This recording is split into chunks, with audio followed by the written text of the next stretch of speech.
মায়ের দোয়ার দরকার আছে না নাই? অনেক পাওয়ারফুল মায়ের দোয়াটা। বুলেট মারলে বুলেট মিস হয়, মায়ের দোয়া মিস হয়?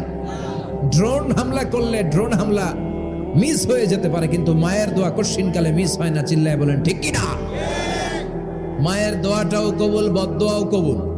ভয়ঙ্কর কিন্তু। মা দোয়া করলে কবুল হয়, কিন্তু বদদোয়া করলে কবুল হয় না। এরকম হলে it was not a big deal, এটা বড় সমস্যা ছিল না। কিন্তু দোয়া করলেও যেমনি কবুল, বদদোয়াটাও কবুল। আমাদের সমাজে এরকম অনেক ধরনের কুসংস্কার। 2 কলা খেলে 2 বাচ্চা হয়, তাই না? আসলে কি কথাটা ঠিক? বাচ্চা একটা হবে না 2টা হবে, ছেলে হবে না মেয়ে হবে, এটা কে দেয়? আবার অনেকের মাথার চুলের মধ্যে 2টা গিট থাকে, আছে না নাই? 2 গিট থাকলে কয় তোর 2 বিয়া, 3 গিট থাকলে 3 বিয়া, গিট নাই কয় তোর বিয়া নাই, আছে না নাই? এগুলো মুসলমান বিশ্বাস করতে পারে? মুসলমান বিশ্বাস করে একজনকে, তিনি কে? নারীরা সম্মানিতা,